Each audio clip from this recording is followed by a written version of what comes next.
Hello friends, मैं doctor Saroj Chahar और आज का मेरा वीडियो है इकाइनोडर्मेटा का क्लासिफिकेशन। इकाइनोडर्मेटा के जनरल कैरेक्टर्स पहले मैं बना चुकी हूँ और इकाइनोडर्मेटा का क्लासिफिकेशन की भी ये सेकंड वीडियो है। तो यहाँ पर हम देखें इकाइनोडर्मेटा का मतलब क्या बताया था।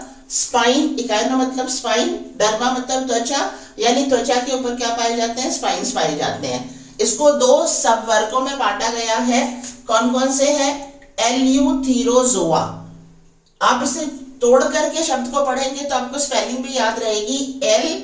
एल्यूथीरोजोआ, जोआ मतलब एनिमल, यू मतलब वास्तविक, यू मतलब जहां भी जूलॉजी में ई यू आता है मतलब वास्तविक। तो एल्यूथीरोजोआ में कौन से एनिमल्स आते हैं? जो फ्री लिविंग होते हैं, जो फ्री लिविंग होते हैं और जिनका जो माउथ है वो कहां पर होता है? वेंट्रल साइड में, तो वो आते हैं एल्यूथीरोजोआ। दूसरी सब क्लास है इसकी पैलमेटाजोआ। पैलमेटाजोआ, जोआ मतलब एनिमल्स, और पैलमेटोजोआ के अंदर कौन से आते हैं? जो स्टॉक्ड होते हैं, यानी सवृंत, व्रंत पाए जाते हैं या वो सेसाइल स्थानबद्ध होते हैं। तो कहने का मतलब क्या है कि वो फ्री लिविंग नहीं होते हैं, वो फ्री लिविंग नहीं होते हैं, तो उनको रखा गया है पैलमेटोजोआ में। तो स्टॉक्ड है या सेसाइल है, स्थानबद्ध है, और इनमें अब एक स्थान पे, तो जैसे यहाँ डायग्राम है सिलिली का, तो एक यहाँ ये वाला जो पार्ट है ये तो स्टॉक्ड है, तो इसका मतलब इसका जो ऊपर वाली सरफेस है उसी सरफेस पर क्या पाया जाएगा? माउथ एंड एनस, यानी mouth and anus oral side पर ही पाए जाते हैं। तो ये दो कैरेक्टर हो गए पैलमेटोजोआ। पैलमेटोजोआ फ्री स्विमिंग नहीं है, ये कैसे है? स्टॉक्ड या सेसाइल है और इन पे माउथ और एनस ओरल साइड पर ही पाया जाता है। अब हम लेते हैं एल्यूथीरोजोआ को 4 क्लासेस में बांटा गया है और पैलमेटोजोआ को एक क्लास में बांटा गया है। पहले हम पैलमेटोजोआ का ही पढ़ लें। पैलमेटोजोआ की क्लास है क्राइनोइडिया। अगेन मैं शब्दों को तोड़कर बोल रही हूँ, क्राइनोइडिया, CRY, क्राई मतलब होता है रोना, लेकिन यहाँ क्राइनोइडिया याद रखने के लिए हम ये शब्द क्यों कर रहे हैं? क्योंकि बाकी सब सदस्य क्या है? फ्री स्विमिंग है, ये सदस्य कैसे है? स्थानबद्ध है। तो एक जगह खड़ा खड़ा रो रहा है कि बाकी सब घूम रहे हैं, फिर रहे हैं, तैर रहे हैं, मेरे को जगह पर बांध रखा है, तो ये किस में आ जाएगा? क्राइनोइडिया। कॉमन नेम क्या है इन एनिमल्स के? Feather star. फेदर स्टार मतलब स्टार जैसी संरचना है, लेकिन जो आर्म्स है उस पे क्या है? फेदर जैसी संरचना है, तो feather arms and sea lily, समुद्री जो पुष्प है। यहाँ आप देखें डायग्राम, ये सी लिली का डायग्राम है, ये स्टॉक है और ये इसकी आर्म्स हैं, और यहाँ ओरल साइड में ही क्या है? इसका माउथ और एनस है, ओरल साइड में माउथ और एनस है। इन एनिमल्स के अंदर ट्यूब फिट नहीं पाए जाते हैं, और अगर ट्यूब फिट होते हैं तो उनमें सक्कर नहीं होते हैं। अब ट्यूब फिट क्या है?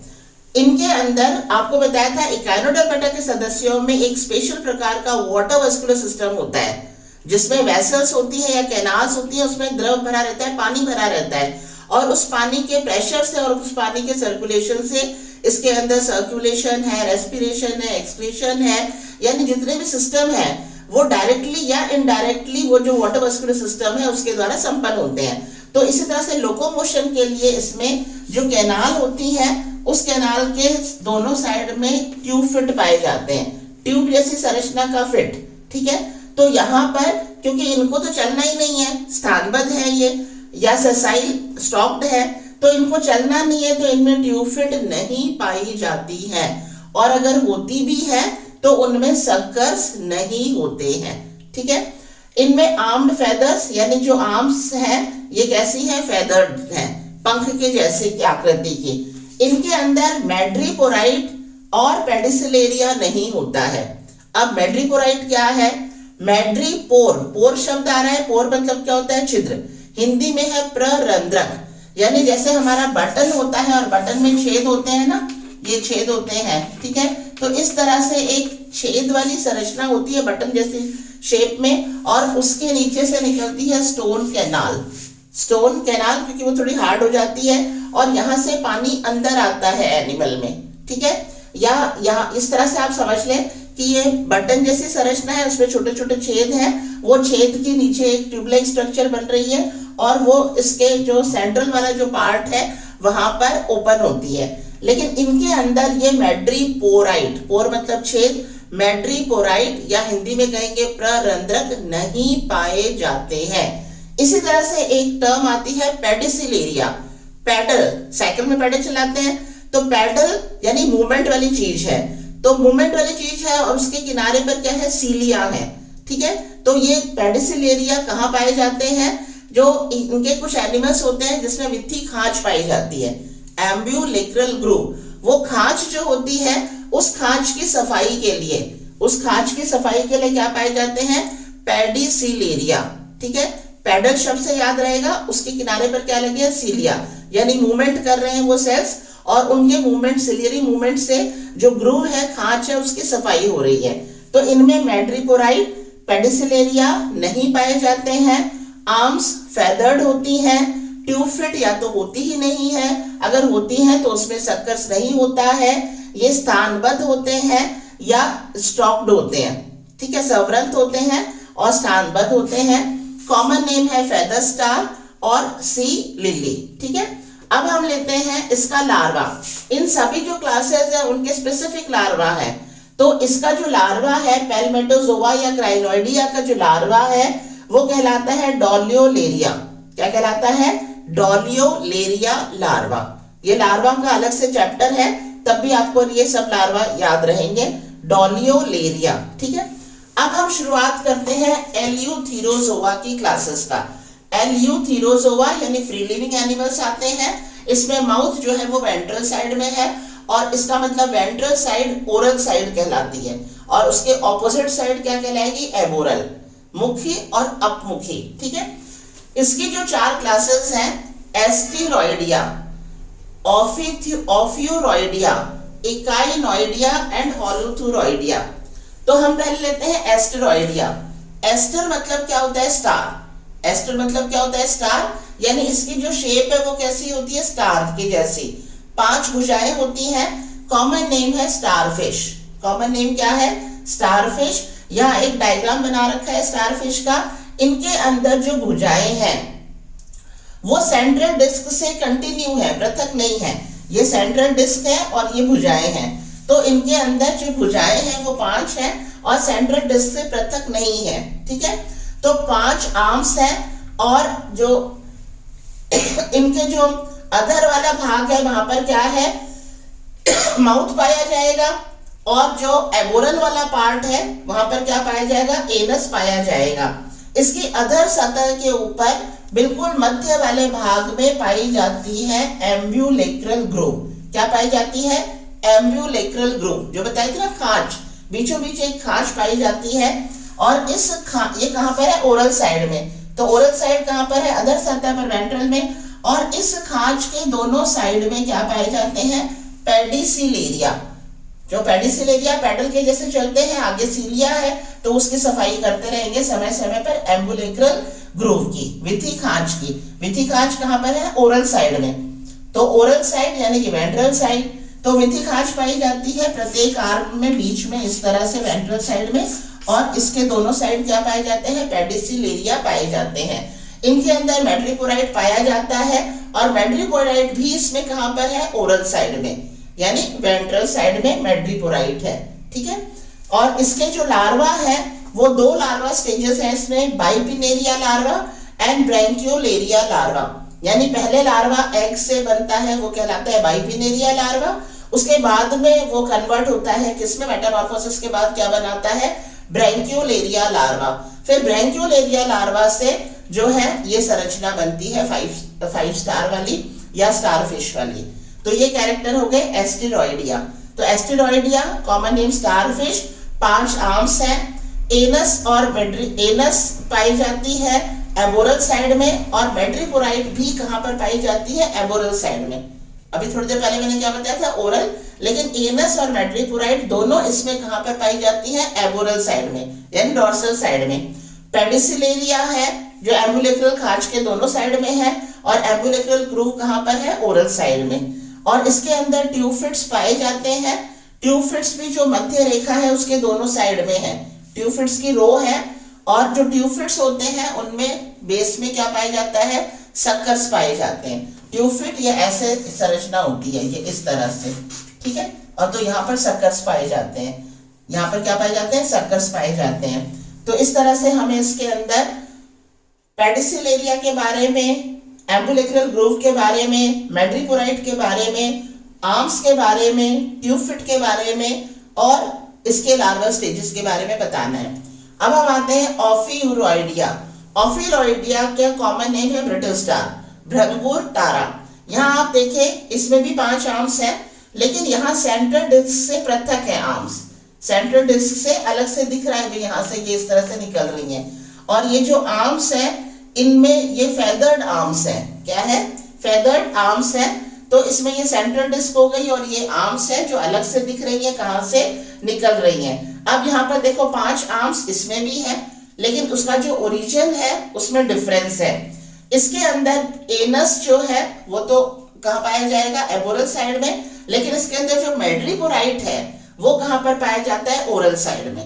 कहाँ पाया जाता है, ओरल साइड में, यानी जिस साइड में माउथ है। तो मैड्रिपोराइट इसमें ओरल साइड में है। इसके अंदर भी पेडिसिल एरिया होते हैं।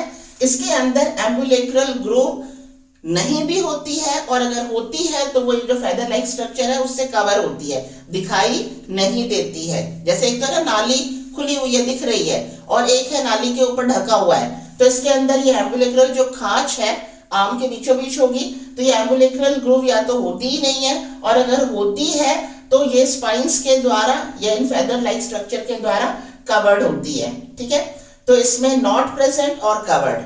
तो इसमें भी हमें आर्म्स के बारे में बता दिया, मैड्रिपोराइट के बारे में बता दिया जो ओरल साइड में है, और पेडिसिल एरिया एम्बुलेक्रल ग्रूव के दोनों साइड में है। एम्बुलेक्रल ग्रूव या तो होती ही नहीं है, और होती है तो वो कवर्ड होती है। इसके अलावा इसमें भी जो है ट्यूफिट पाई जाती हैं, इसमें ट्यूफिट पाई जाती है, लेकिन ट्यूफिट्स में सक्कर्स नहीं होते हैं। ट्यूफिट्स तो है इसमें, लेकिन ट्यूफिट्स में क्या नहीं है, सक्कर्स नहीं पाए जाते हैं। ऑफियूरोइडिया का जो लार्वा है वो ऑफीप्ल्यूटस कहलाता है। तो प्ल्यूटस शब्द है ना, ये हम ध्यान में रखें, ऑफीप्ल्यूटस। अगर हम केवल प्ल्यूटस लगते हैं तो भी वो सही है। तो ऑफीप्ल्यूटस लार्वा। अब हम लेते हैं इकाइनोइडिया। इकाइनो का मतलब क्या बताया था, स्पाइंस। तो इकाइनोइडिया मतलब क्या है, ये एक, इसकी जो शेप है वो कैसी होती है, स्फेरिकल शेप होती है या ओवल शेप होती है। और ये जो है इसमें आर्म्स नहीं है। अब स्फेरिकल शेप है मतलब आर्म्स नहीं है, लेकिन यहाँ पर आप देखिए इसका कॉमन नेम है सी अर्चिन। कॉमन नेम क्या है, सी अर्चिन। और दूसरा क्या है, सैंड डॉलर इसका एग्जाम्पल है। Sea urchin and sand dollar. Sea urchin है इकाइनस और सैंड डॉलर। यहाँ भी आप देखें जो ओवरऑल जो एरिया है वो 5 भागों में बटा हुआ है, 1 2 3 4 5। सेंट्रल डिस्क वाला भाग भी है, बस इसमें क्या है, भुजाएं नहीं है। और ये जो आप रेशे जैसी संरचना दिख रही है ये स्पाइंस हैं। क्या है, ये स्पाइंस हैं। तो इसके अंदर जो है मूवेबल स्पाइंस पाए जाते हैं। क्या पाए जाते हैं, मूवेबल स्पाइंस पाए जाते हैं। शेप कैसी होती है इसकी, स्फेरिकल होती है या ओवल शेप का होता है। कॉमन नेम है सी अर्चिन। कॉमन नेम क्या है, सी अर्चिन। इनके अंदर ट्यूफिट पाए जाते हैं, इनके अंदर ट्यूफिट पाए जाते हैं। विधि खांचे अगर होती हैं तो उसमें पेडिसिल एरिया पाए जाते हैं, ठीक है। तो मेन क्या है इसका, शेप का। कॉमन नेम क्या है इसका, सी अर्चिन। शेप स्फेरिकल है, आर्म्स नहीं पाई जाती हैं। ट्यूफिट्स पे सक्कर्स पाए जाते हैं। इसकी खास जो पॉइंट है जिस पर छोटा प्रश्न बन सकता है वो है कि इन एनिमल्स में क्या पाई जाती है, अरस्तु की लार्टन। अरस्तु की लार्टन, एरिस्टोटस लैंटर्न। अब एरिस्टोटल लैंटर्न्स क्या है, ये माउथ वाले पार्ट में इसमें स्पेशल चरणांक पाए जाते हैं, चबाने वाले अंग। तो वो क्या कहलाते हैं, अरस्तु की लार्टन, ठीक है। तो ये इसका इकाइनोइडिया का स्पेसिफिक कैरेक्टर है। अरस्तु की लार्टन पर अलग से प्रश्न पूछा जा सकता है। इसका जो लार्वा है उसको भी प्लूटियस लार्वा ही कहेंगे, उसको कह देंगे इकाइनोप्लूटियस। इस वाले लार्वा को क्या बोला था, ओफियोप्लूटस। तो इस वाले लार्वा को क्या कह देंगे, इकाइनोप्लूटस। तो अरस्तु की लार्टन इसका ध्यान रखना है। और जो है ये स्फेरिकल शेप है। सी अर्चिन इसका कॉमन नेम है ना। अब हम लेते हैं यहाँ पे होलोथुरोइडिया। होलोथुरोइडिया में शब्द आ रहा है होलो। होलो मतलब खाली। तो इसका ध्यान रखना है हमें कि ये खीरे के जैसी संरचना है। अब सारे के सारे एनिमल समुद्र में पाए जाते हैं, तो समुद्री खीरे, सी कुकुम्बर इसका कॉमन नेम है। तो खीरे की संरचना कैसी होती है? सिलेंड्रिकल होती है। तो इसकी संरचना कैसी है? सिलेंड्रिकल है। और इसमें माउथ वाला जो पार्ट है it is surrounded by tentacles. Mouth is surrounded by tentacles. और इसका मतलब क्या है? इसमें आर्म्स नहीं पाई जाती हैं, इसमें स्पाइन्स नहीं पाई जाती हैं। और इसकी विशेष संरचना क्या है? इसमें श्वसन के लिए रेस्पिरेटरी ट्री पाया जाता है। क्या पाया जाता है? रेस्पिरेटरी ट्री, श्वसन वृक्ष पाया जाता है। एनस जो है it is surrounded by anal papilla and mouth is surrounded by tentacles. इसके अंदर भी ये जो लाइनें दिख रही हैं आपको, यहाँ पर क्या है? ट्यूफिट है। और ट्यूफिट में सक्कर्स पाए जाते हैं। और इसका जो लार्वा है वो कहलाता है ऑरिक्यूलेरिया लार्वा। क्या कहलाता है? ऑरिक्यूलेरिया लार्वा। तो शेप कैसी है इसकी? सिलेंड्रिकल है। समुद्री खीरे, सी कुकुम्बर इसका कॉमन नेम है। ये mouth is surrounded by tentacles, anus is surrounded by anal papilla. Respiration के लिए रेस्पिरेटरी ट्री पाए जाते हैं। और इसमें जो है ट्यूफिट पर सक्कर्स पाए जाते हैं। और इसका लार्वा है ऑरिक्यूलेरिया लार्वा। और दूसरा है डोलियोलेरिया लार्वा। डोलियोलेरिया लार्वा क्राइनोइडिया का भी है।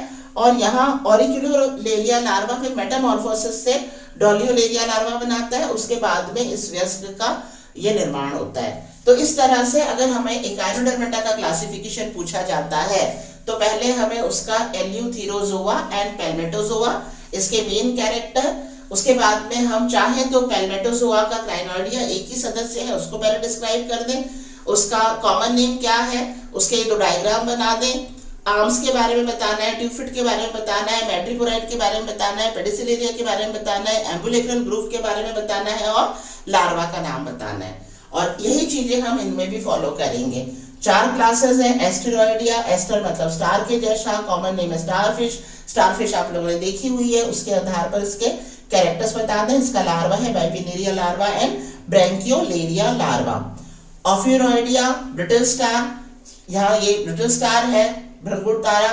यहाँ भी हम आर्म्स के बारे में, मैट्रिपोराइट के बारे में, पेडिसिलेरिया के बारे में, एम्बुलेक्रल ग्रूव के बारे में ये सारा बताएंगे। ट्यूफिट के बारे में भी बताएंगे, ठीक है, लार्वा का नाम बताएंगे। इस तरह से हम इसको डिस्क्राइब करेंगे तो हम आराम से, हमारा कोई पॉइंट इसमें छूटेगा नहीं। That's all about the topic. Thank you.